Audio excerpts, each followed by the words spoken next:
Virgínia Suassuna Martins Costa. E vamos conferir como as crianças tratam a mentira. Será que elas têm consciência de que estão mentindo? Você já mentiu para sua mãe?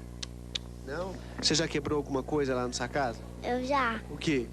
Um copo. E quando a sua mãe perguntou se era você, o que você falou? Que era minha irmã. Então você mentiu.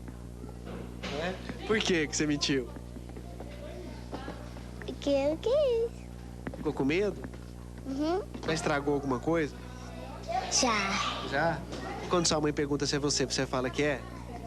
Ai, eu fico com vergonha. É? Aí você não fala que foi você? Não. Quando você estraga alguma coisa, sua mãe pergunta, você fala que foi você? Não. Eu falo que foi meu irmão. Você já mentiu pro seu pai ou pra sua mãe? Só pra minha mãe. Por que você mentiu? Não sei. Você ficou com medo? E como os pais reagem às mentiras dos filhos? Nós vamos ver agora algumas opiniões. Criança, quando mente, é fantasia. Criança não tem razão para mentir. Ela não tem razão de querer te extorquir dinheiro. Não tem razão de querer te passar a perna no emprego, subir acima das tuas costas.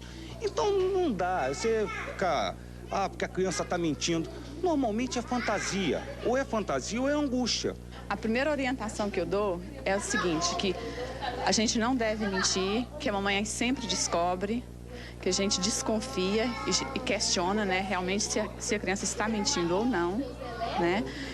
E ela percebe que a gente descobre. Certas mentiras a gente tem que, até certo ponto, levar como brincadeira, né? Se eu vejo, se eu pego, se eu flagro, né, uma mentira, eu procuro na hora verificar por que ela está agindo assim, o que levou, por que ela preferiu mentir.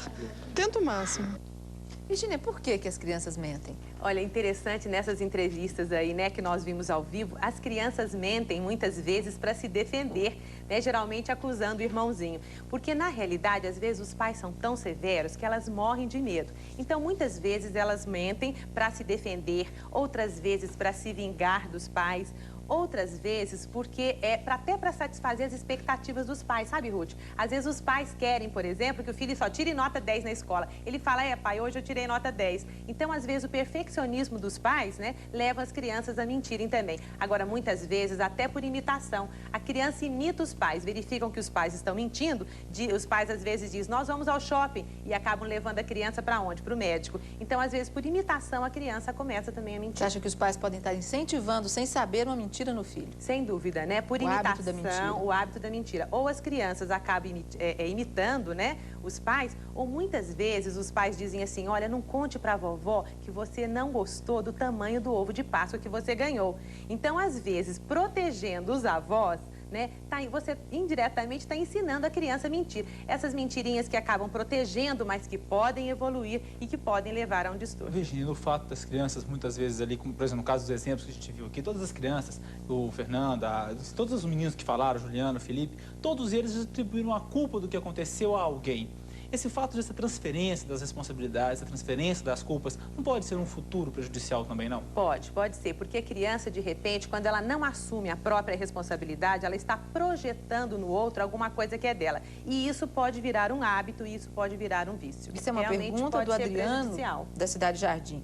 Ele quer saber se quando uma criança mente muito, ele pode no futuro se tornar uma pessoa mentirosa. Pode se tornar uma pessoa mentirosa e o que é pior, ele pode desenvolver outros distúrbios ligados à mentira. O furto, por exemplo, né? Porque uma mentira vai levando a outra mentira. E o que é pior, Adriano, às vezes a pessoa até acredita que ela está dizendo a verdade. E aí, nesse momento, a gente já se encontra no nível psicopatológico. A Maria, do setor sudoeste, diz que tem uma sobrinha de 10 anos que mente muito. O que ela pode fazer? Olha, acho importante você tentar conversar com essa pessoa e tentar descobrir os motivos que estão levando essa pessoa a mentir.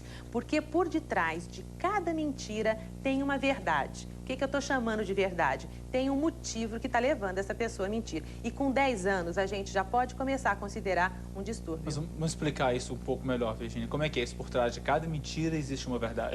Por detrás de cada mentira existe uma verdade. Que verdade? Existe um motivo pelo qual essa criança, no caso de 10 anos, está sendo, entre aspas, até às vezes coagida a mentir, ou para se defender, ou até para se compensar, sabe, Ruth? Às vezes as pessoas se sentem assim muito inferiorizadas e começam a mentir, dizendo que o pai tem isso, que o pai tem aquilo. Então a gente precisa descobrir a verdade que existe por detrás da mentira, ou seja, quais são os motivos que estão levando essa pessoa a mentir. E como é que o pai e a mãe, que são leigos, não são psicólogos, podem começar a detectar esses sinais? Você de repente vai percebendo, como uma mãe colocou aí, que a criança está deixando de ser autêntica, está deixando de dizer a verdade. É muito importante, neste momento, você desenvolver aquilo que a gente já colocou aqui nos programas anteriores, a empatia. Mostrar para a criança o quanto que ela está prejudicando o outro ao mentir. Fazer com que esta criança troque de lugar com a vítima, no caso, e mostrando para ela, será que você gostaria que o seu irmãozinho dissesse que foi você que quebrou o copo? Como é que você acha que você se sentiria? Neste momento, você está desenvolvendo, inclusive, o que a gente já chamou aqui de inteligência emocional. Então, se você for trocando de papel, né, da criança, passando a criança para o papel da vítima, ela pode começar a desenvolver o raciocínio de que a mentira prejudica o outro. Virgínia, o pai pode fazer isso também para ele mesmo quando ele mente? Seria uma boa reflexão essa? Eu acho que seria uma ótima reflexão. É importante você se colocar no lugar do outro e tentar verificar o que você sentiria, sem dúvida. A gente faz mais uma vez um intervalo comercial e no próximo bloco nós continuamos respondendo as perguntas dos telespectadores. E você confere daqui a pouco os transtornos que a chuva está causando em todo o estado. A gente fala sobre as implicações e consequências da mentira. A gente falava agora há pouco sobre a mentira na criança. E às vezes fica difícil mostrar para a criança que em determinadas situações ela pode sim mentir. Ela não precisa ser mal educada, não precisa expressar o que ela sente, ofendendo as pessoas. Como é que se explica para a criança? Agora é o momento de ser educado, agora é o momento de ser verdadeiro. É muito importante você estar discriminando, né, a verdade da falta de educação. Então, se a pessoa, vamos pegar o exemplo da vovó e do ovo de Páscoa, né? Você não precisa dizer para a vovó, nossa, eu detestei esse ovo de Páscoa. Você gostou do ovo de Páscoa? Gostei. Na realidade, eu estava esperando um pouquinho maior. Então, você está deixando, você está sendo verdadeiro, está deixando de ser mentiroso, mas continua sendo educado. Agora, é claro que você vai ter que analisar algumas situações, porque, na realidade, às vezes você precisa realmente proteger algumas pessoas, mas aí, necessariamente, você não está sendo um maldoso, você não está mentindo com a intenção de prejudicar alguém. Acho que seu ovo de Páscoa foi pequeno, que você já usou esse exemplo várias vezes, está aproveitando também para falar para alguém aqui, mas tudo bem.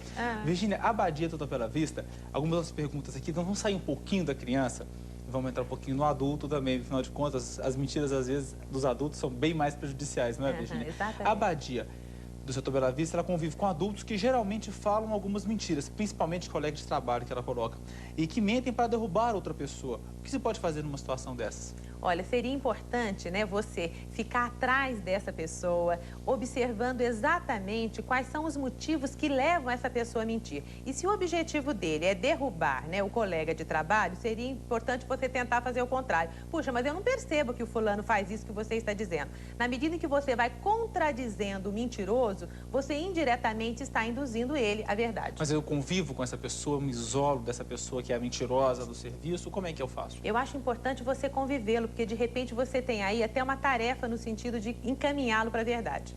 O João Leite, do Setor Santa Genoveva, que nome se dá uma pessoa que desde criança e adulto já continua mentindo, nunca leva nada a sério? Aí o João Leite parabeniza pelo seu trabalho. Muito obrigada. Quer dizer, essa pessoa tem um nome muito feio, Chama-se mitomania. São as pessoas que vivem, dessas fantasias, acreditando nessas fantasias e de repente começam a habitar o imaginário. Tem pessoas que gostam de contar vantagem, de estar sempre se colocando acima. Isso também estaria dentro dessa mitomania? Também está dentro dessa mitomania. E geralmente são pessoas que têm complexos de inferioridade, que se sentem muito desvalorizados. Então, aí é uma mentira que a gente chama mentira por compensação. Através da mentira, coitado, ele fantasia que ele é outro, diferente daquilo que ele é. Uma pergunta interessante, muito interessante aqui, Virgínia. Roberto do Jardim Guanabara, Por que o adulto mente? Principalmente, por que o político mente tanto, hein?